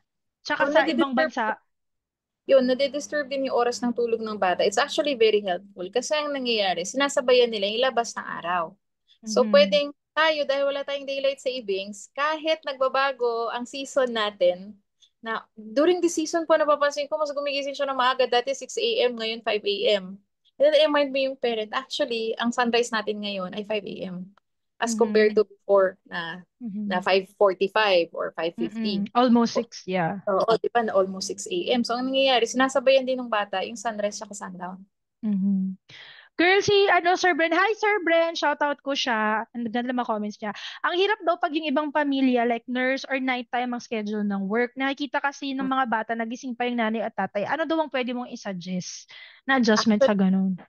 actually na-tap natin siya kanina, no? So, depende rin siya sa location. Kagaya sa, for example, yung setup na sinabi mo, studio type, lahat magkakakitaan talaga. Andyan yung bed mo, andyan ang, kumbaga kitchen, andyan ang mini living room ninyo. Lahat active. So, busy yung environment, tapos yung bata tulog. When we say nurse na, let's say, night shift, ano po ba siya? Night pumapasok, madaling araw, o umaga uuwi. So during that time, yung mga busy preparations, gawin na natin siya at an earlier time. So halimbawa kung maliligo tayo, kung magpe-prepare ng bag, di ba maingay, magpe-prepare ng baon, yung kaluskos nun, i-prepare na siya ng maaga para pagtulog na yung bata and then you have to go to work, medyo ready ka na hindi na busy yung environment ng home. Parang ang ipe-prepare mo nila yung mga bagay na you are ready to go. And then Mhm. obviously, for certain situations na may mga bedroom naman na mga sarili-sarili, pwede rin na mag-good night ka na kahit hindi ka pa talaga aalis. Let's say 9 o'clock, yun yung gusto mo na time na matutulog yung anak mo. Mag-good night na kayo, magbabay na kayo at 9 o'clock, kahit ang oras pa ng alis mo ay 11 or 12. So para na-set mo pa rin na consistent yung routine ng bata, while at the same time, iba yung oras na aalis ka ng bahay. Mhm. And once again, we're talking about children with, let's say, autism or sensory processing issues. Medyo heavily reliant sila sa routine kasi and repetition of the day, repetition of their activities, how they would be able to organize themselves.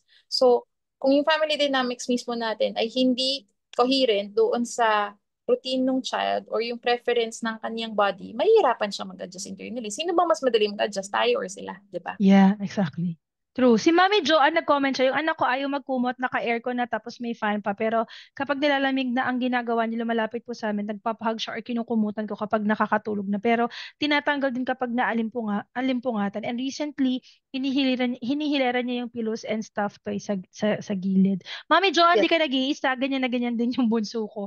Pero you can see, di ba, yun nga yung pinaliwanag natin kanina, girl, na ano talaga, we have to respect din yung internal thermostat nga ng mga kids kasi sa atin as adult, we are probably thinking na lalamigin sila and all that. Pero kaya nila ginagawa yun. Like si Sean, meron din siyang ugali na pag malapit na siyang makatulog, tatanggalin niya yung socks niya or ayaw niyang nagkukumot siya.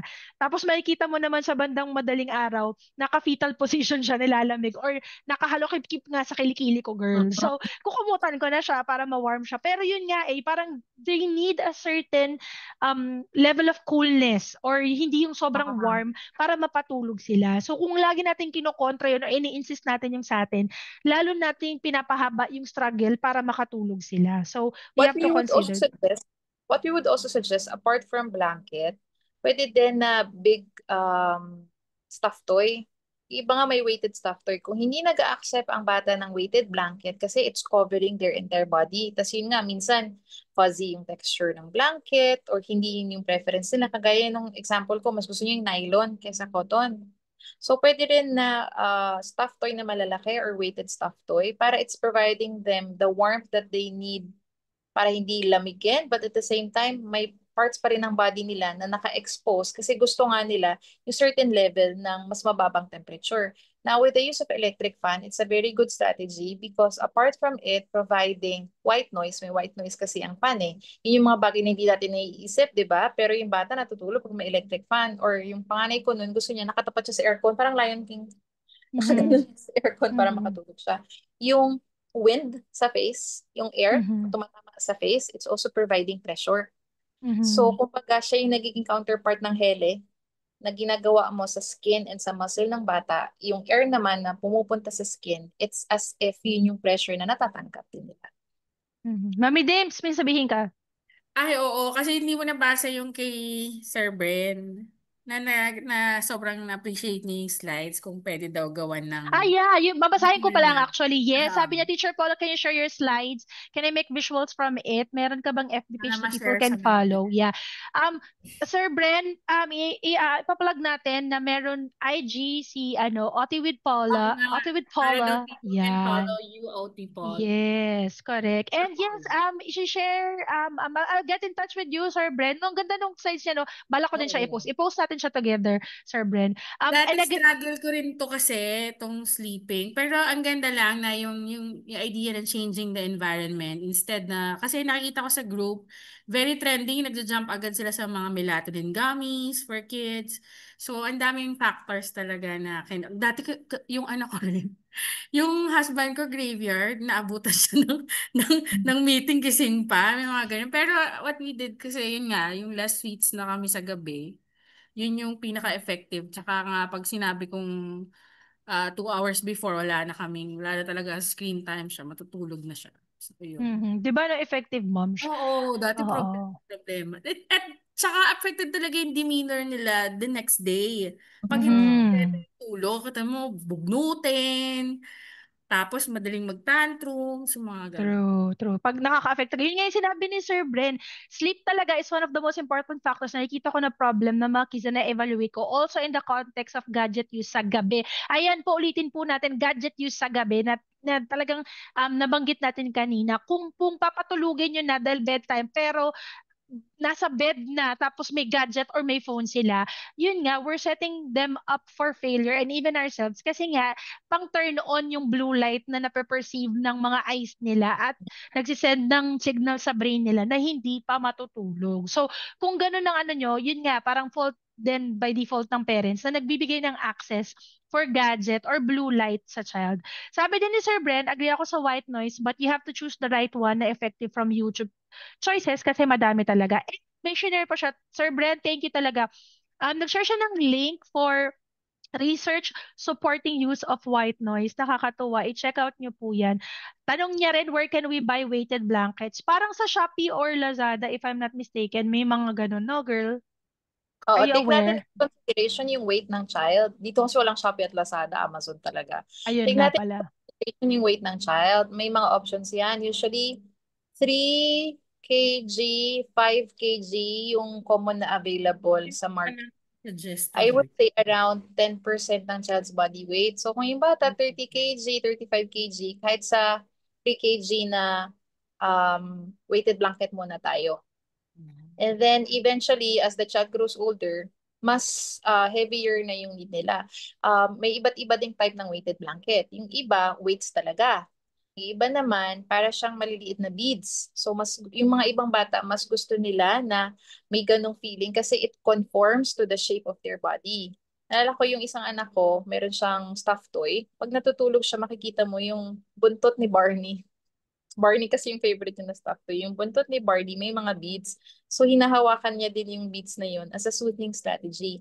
So apart from that, it's also very important to take note, ano ba yung soothing strategy ng mga anak natin. Yung iba gusto may hawak-hawak sila, may security blanket, yung iba security stuffed toy. Yung anak ko nga na isa, yung buntot ni Barney na may beads na kailangan ginagalaw niya yun habang natutulog siya. Yung iba din naman, ang soothing strategy nila is near the parent or yung scent or yung feeling or yung texture. So we also have to identify that. And then when it comes to white noise, so let's not limit ourselves sa yung sa white noise. Kagaya nga ng sabi natin, one size does not fit all. Yung iba white noise, yung iba pa nga pink noise, brown May noise, brown green noise din. noise. Yeah, yeah, Uh, yeah. Different Correct. levels lang ng mga frequency at saka different intervals ng mga pag-release ng sound, kumbaga. And yung iba, hindi rin nag-work on that. Mas nakakatulog sila kapag natural sound naman ng environment or rainfall or flow ng river yung ipi-play natin. And consideration pa rin na yung music lang yung kailangan natin. Hindi kailangan naka-open yung screen na nag-white noise na tayo pero yung screen Exactly. nandyan sa bedside table, may source pa rin ng light na very Ng blue distracting. light. Correct. Kami nasa malayo. Oh, we use our tablet pero nasa tapat ng TV tapos dark din talaga. Nag-comment si Sir Bren na kailangan detective talaga ang parents or yaya to see what will best work for the kids. Yun nga talaga alamin po natin. And nagtanong si James and Jacob's Awesome Journey. Hi, Mommy. Thank you for joining us. Wala po ba side effect ang pag-take ng melatonin? Which is, wait lang, bago ka sumagot, girl, sumagot si Sir Bren. May side effects po ang labis-labis na melatonin sa katawan ay nagkakaroon ng tolerance sa melatonin. Ang mga bata mas mahirap na matulog. Ikaw, anong ano mo doon, girl? I Sa agree with that. Kasi with all medication, kahit hindi lang sa melatonin, kahit yung mga bata na nagtitake ng risperidone, Ritalin, Concerta, nagde-develop niya sila ng certain threshold for that. Kaya ang nangyayari, di ba, nagkakaroon ng tinataas. medicine, itataas. Ngayon, Mm. ano ba ang nangyayari sa body natin kapag tayo ay umiinom ng labis na gamot? Ano yung organ na na-affect? Liver. Pag affected na ang liver, Mhm. nahihirapan na siya lalo. And obviously, yung ang dami pang condition that will arise from that, mga first telltale signs na nakikita namin, nag-iiba ang kulay ng skin ng mga bata, yung Mhm. iba kulay din ng eyes, we are experiencing that. And then yung texture din ng skin. And then obviously, ang dami ng downside na may mga liver dysfunction. So kung hanggat kaya, hanggat maaari, na hindi mo na mag-medication yung mga bata, for example, melatonin, kaya naman siyang i-produce ng body natin eh. It's naturally being produced by our body.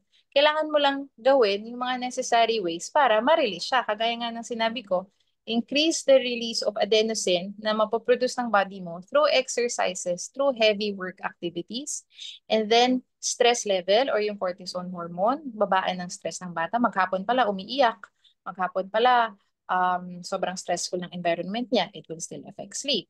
And then yung blue light or yung increased dopamine level na sobrang taas naman ng dopamine level ng brain, ng body, ang nangyayari is kahit tulog na siya, present pa rin yung influx ng neurotransmitter na yon, ang nangyayari, merong gigising ng madaling araw. Kahit nasusunod niya yung routine niya ng tulog niya, gigising siya ng midnight or madaling araw kasi kailangan i-release ng body niya yon during wake time. Mhm. Mhm. So, meron pa ba tayong comment? Wait. Ay, nag-comment si Mami Sue. Tried and tested na po na no gadget at least 2 to 3 hours before bedtime. Sabi pala Very ni good. Mami, oo, yung isang kambal niya daw, girl, na awesome, hyperactive kahit pagurin ko maghapon at may warm bath pa po at massage pa before matulog. And then no sweet food and no gadget na rin pero hindi pa rin makatulog. Nakakatulog po madaling araw na or minsan umaga na nakakatulog. Anong suggestion mo, girl? Yan. Once again, hindi siya necessary na maghapon. Yung crucial time ng heavy work at pagod, yung sinabi ko kanina na 2 to 3 hours, 2 hours before sleep. And the quality rin nung activity na oo nga pagod nga siya pero lakad lang naman siya ng lakad. It's still different kung yung bata, let's say, nagsuswimming or nagka-crashing, climbing, na naturally and actively gumagalaw yung kanyang mga joints at kanyang mga muscles para ma-excrete itong mga chemicals na to and neurotransmitters sa brain. Ibang parents sabihin nila, Miss Paula, pagod naman po yan, nag-walking-walking kami sa park. It may not be that enough for that child para mapagod in that level. So each child, iba-iba yung level na kailangan na ng kabaguran nila, kumbaga. Iba't iba yung level or intensity ng movement na needed ng body nila. May mga bata na after certain level of activities, pagod na. May mga bata naman na kailangan 1 hour or 2 yung intensity bago sila mapagod. So, kailangan talagang i-double check natin yung mga ganun, yung mga factors. So, i-repost natin yan, yung mga kaninang factors na sinabi mo talaga for us Hindi to lang siya, reconsider. yes, and hindi lang siya dahil ginawa mo, but yung quality nung ginawa nyo. Mhm. Yan, meron pa po ba? Mami Dims, baka may tanong ka? Wala naman na. Siguro maganda lang din. I think most of them hindi nila alam yung sensory profile ng kids nila. Sana makagawa tayo ng parent-friendly where they can check yung kung ano yung na-observe nila sa house na that might indicate kung ano yung hypo at hypersensitivity ng kanilang kids. Diba? Actually po, it's existing na with the therapy centers that I have worked with in the past sa Pilipinas and currently, meron tayong tinatawag na caregiver sensory profile. And it depends pa nga po sa color, depende sa age ng bata. Usually, kapag babies to toddlers, color blue yan. And then, 3 years old, sorry, 4 or 3 years old up until 15, color green, caregiver sensory profile.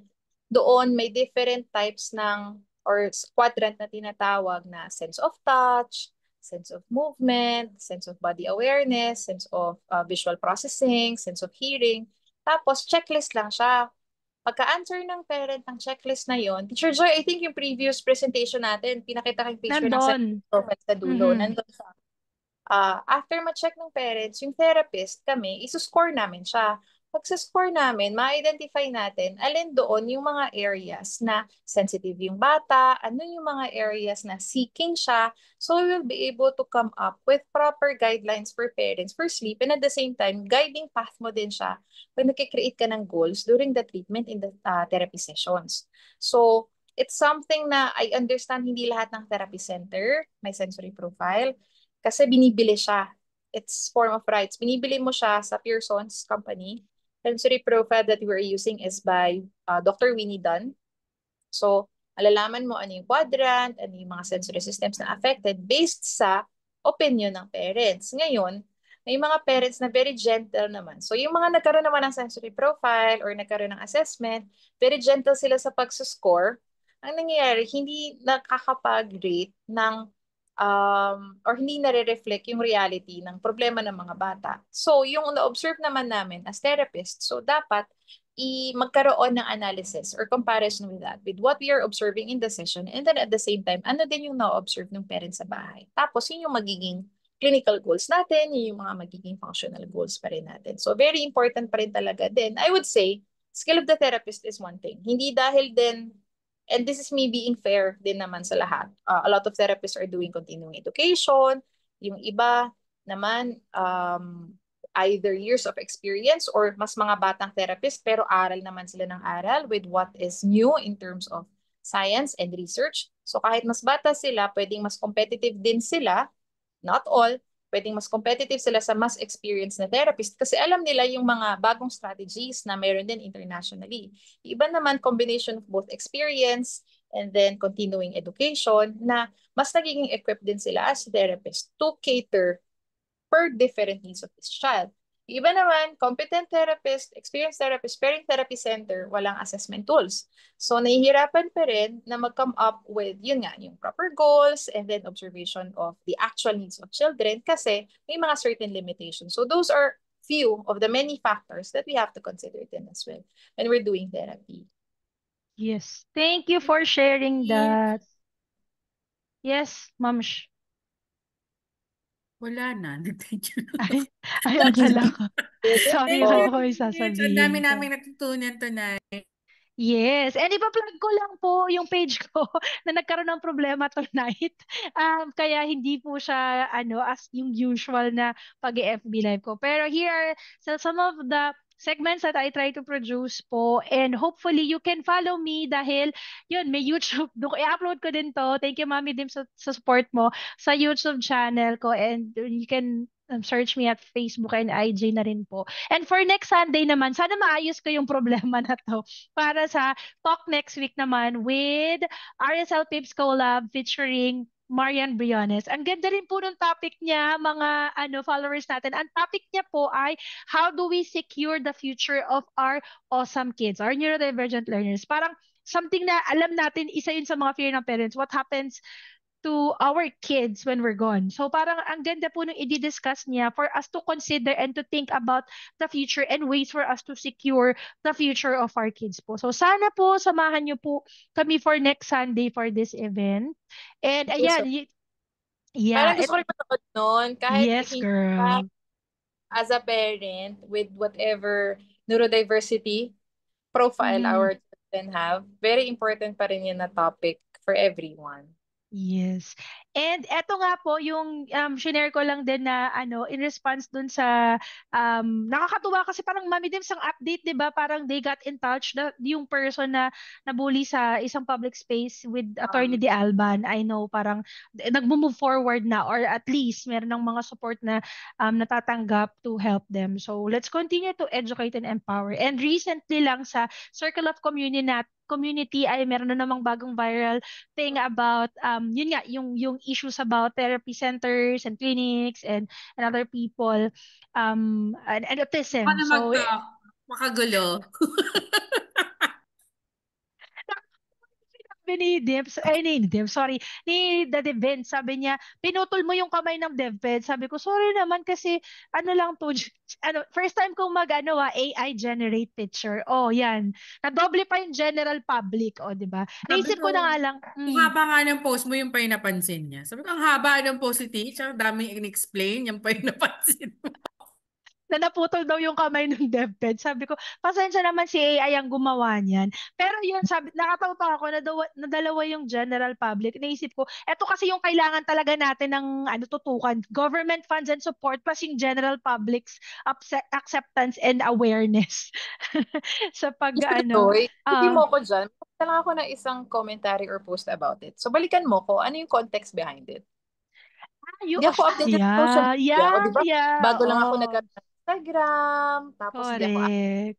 So, bigyan mo ko ng review. At tungkol sa... Oo, nag-post kasi yung isang parent about isang parent slash advocate slash uh, psychology PhD candidate slash ABA ano din siya ano ba tawag natin doon? Parang moving forward to earn an ABAT, to be an ABAT, I think. Yun, nag-post siya ng medyo picture that says na milking cow, autism is a milking cow by yun, DevPeds, therapy clinics, therapy center, therapist, tapos yung wala yung government funding. So medyo naging viral talaga yung post niya about, Viral nga. oo, sobrang haba niya. And yung commentary niya about it na parang, so tama naman na marami rin dun talaga yung makakarelate yung mga parents natin sa taas din nung yun nga yung kumbaga yung fees, tapos yung gap doon sa paano nila na-implement sa house and all that. Marami siyang mga na-touch na very valid point, no, and I respect her for airing that and parang bringing something na out in the open to be discussed. Siguro ako personal ko lang is yung how it was delivered, yun lang din Yes. talaga siguro, Sa parang akin there. naman, ang POV ko dyan, yung mali yung ano niya, kasi I mean for me, dapat yung tunay na gap is the government. Wala talagang, kumbaga meron man, hindi talaga, hindi, kumbaga yung mga requirements, hindi talaga, minsan hindi, kumbaga hindi siya akma. Like for some, yung financial assistance, kailangan mo ng developmental assessment. Eh, wala nga pang pa-DepEd eh. Di ba? Yun, doon pa nga eh, yun yung requirement. Paano makakuha na assistance? Yung mga ganun. So, I Mhm. think yun yung pinakamalaking gap. And another thing is, ano pa ba? Yung how it is. Kung baga nakita mo, nakakadismaya yung sorry kung may kung may four-piece dito. But they're getting pre-phone, they're getting discounts on their electricity, tapos ipapasa sa atin yung additional na Expenses. expenses. Yun yung nakakadismaya. Na, bakit hindi natin, parang mas i-encourage na hindi sila magtrabaho lalo. Parang yung tulong na dapat, hindi talaga nabibigay sa dapat tulungan. Yun yung sa akin. Yun yung Mhm. POV ko. Mhm. Para kasing dun sa pag binasa mo yung post niya, para kasing ang dating is napuput into bad light yung mga ibang klase ng ibang therapy center in general, para siya na-generalize yung mga therapy centers, therapy clinic owners, therapists, parang in Yes, all yes. lahat sila, Yun yung oo. pangit doon, na generalize. Correct. Na pinagagawang Okay. gatasan yung yun yung Pero term. for example, kung wala yung mga therapy center and kung wala yung mga DepEd, how will we be able to help families and children with autism? Isa yun. Mm. So, hindi naman pwede na sabi mo, ay, ito ginagatasan niya to. Because it's actually a need. It's not, um, hindi siya luho. Mm. Now, when it comes to charges, syempre, ang tagal ko nang wala sa Pilipinas. Pero, I'm still getting update. For example, family members na nagkakaroon sila ng clinical services, yung mga nagpapatherapy, yung mga anak ng, let's say, pinsan or mga kaibigan, I could still see a wide variety or parang range ng bayad. For example, meron akong kakilala na nagpapatherapy na 600 pesos per hour. Isa naman nagpapa-therapy, 1,500 pesos per hour. So, ibig sabihin, hindi ka naman, for example, as a parent, hindi naman kita inubliga na magbayad ng 1,500 sa therapy center ko kasi may option ka naman na pumunta sa 600 pesos. Ngayon, Mhm. obviously, doon yung sinabi ko kanina na mayroong kaibahan yung, let's say, clinician skills and expertise na hindi naman tayo aabot sa point na to kung hindi tayo nag-continuing education, kung hindi tayo nag-aral. And for example, with me, dahil yung university ko ngayon ay nasa UK, so pounds pa yung bayad ko. Mhm. So kailangan ko rin magtrabaho. So if I'm not getting, although dito kasi po sa UAE, we are being paid per month. Yun din naman yung kaibahan sa Pilipinas. Kasi maybe some parents don't know, sa Pinas po, we get commission. Yung kumbaga, isang kahigisan to ka, kung may client ka, saka ka nagkakaroon ng sweldo or nagkakaroon ng kita. So, part of them, from that earnings, napupunta rin siya sa continuing education natin. And without that, hindi rin tayo makakapag-aral, hindi rin tayo makakapag-gawa ng research. And then at the same time, yung quality din ng, I would say, therapy center. Obviously, therapy is different. Napansin ko din, may mga therapy center na sobrang state of the art din talaga. And as a parent, hindi natin yun masyadong nakikita kasi we don't look into magkano ba yung bilhin nila dyan sa therapy equipment na yan, magkano ba yung bayad nila dun sa renta.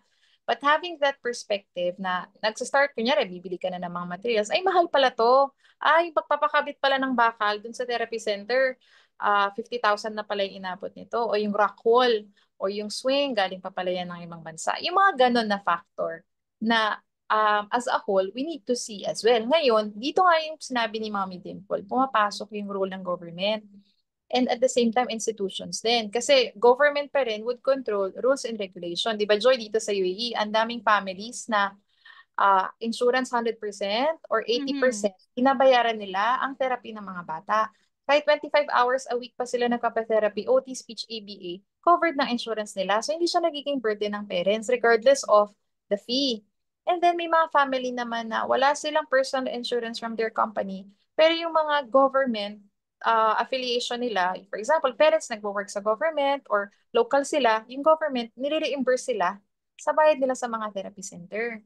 And then at the same time, they also provision na yung mga hospitals, merong nagpo-provide ng therapy. So kahit kumbaga public hospital siya or open siya for the public, not necessarily na they will shell out a lot of money from their pocket kasi covered na yun or subsidized na yun by the government. I believe it exists naman sa Pinas kasi doon din naman tayo nanggaling. PGH, Mhm. Post-Clinic for Therapy Services, Pedia and Adolescents sa UP. Although very limited yung slots kasi nga ang dami ng need pero ang konti ng professional or ang konti din ng output ng mga tao na perform ng therapy dun sa mga centers na yun, nagiging cycle siya. So let's say 6 sessions, babalik ka na naman sa dulo ng line or dulo ng pila, tapos para makapag-receive ka ng therapy. So it's still a transaction kung ano nga ba talaga ang capacity ng national government tsaka LGU pa rin in handling Mhm. that. It's a very Totoo. important matter. Kahit ang layo na, kahit isang law lang yan na maipasa nila, yung effect nun, yung domino effect nun, babagsak at babagsak pa rin sa parents and family and us professionals din. Mhm. Pero alam yun nga, yung sinabi ko kanina na it open a can of worms and na put into light siya na pag-usapan. Kasi to be honest din, real talk din, meron din naman talagang hindi mga kainaman na mga clinic Mm-mm. centers na totoo din naman na for the business or even therapist. Yun yung, alam mo yun, nakakarating din naman sa kaalaman natin na yung iba, medyo grabe talaga. Yung parang nakikita kasi nila yung demand. So, they take advantage of it. Yun yung sad part and real talk. So, sana yung mga dapat matamaan ng post na yun, medyo mapaisip sila doon na kung na-hurt ba sila doon, lalo na yung mga um yung their heart is not in the right place for doing that. Kasi kagaya nga ng sabi mo, no, girl, and even ako, when I charge, it's because of the things that I also invested myself with. Yung dami ng trainings na ibinayad mo na hindi rin naman no, hindi rin naman basta-basta lang. Talagang ini-improve mo yung sarili mo kasi gusto mo yung quality of service na binibigay mo is nag-evolve, 'di ba? So, minsan medyo nakakalungkot, nakakasad kasi I've been also hearing some news na may mga ganun nga din naman na iba na new grad, totoo yun no, yun real talk yun and sad truth din at the same time, na mga new grad or newly licensed tapos ang tataas maningil. So, yun yung isang bagay na parang na-bring into that din na sana yung mga parents ma-empower, ma-inform, ma-educate natin sila to be able to choose wisely kung saan center, kung yung therapist ba nila they feel like it's a safe space, hindi lang talaga after for the money, pero nandun yung heart nila and willingness to help their kids. Medyo kailangan din talagang yun yung mahon pa sa mga parents and ma-empower, ma-inform, and ma-educate natin sila about it. Kasi It's a sadly good, may mga ganun.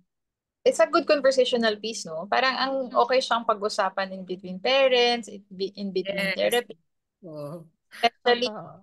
Kaso, for therapists nakita ko yung mga nagko-comment na, siguro ay in another, ano na, in baka Oo. mainit another pa yung community, yung daming coffee. different opposing, ano eh. Totoo, totoo. Pero yun na nga, yung parang sa akin, it shed light on everyone to really consider kung ano yun nga, yung realidad, yung nangyayari. Kasi ako din nasasad din ako pag nakakarating sa balita ko na ganito maningil yung isang new grad or ano, parang nahiya naman yung taon natin tsaka yung mga ginastos natin, girl.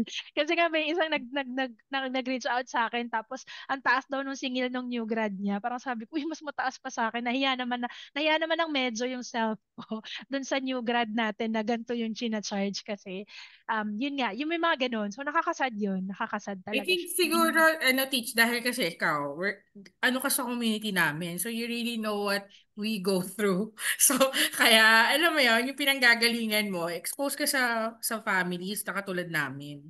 So, True, lala. Yun. Kasi sa akin naman din, ma'am, parang yung point ko, yun nga, kung you have the resources, you have parang what it takes to build yourself like that, why not go, 'di ba? Kasi yun nga, ininvest mo yun ininvest mo sa sarili mo yun 'di ba?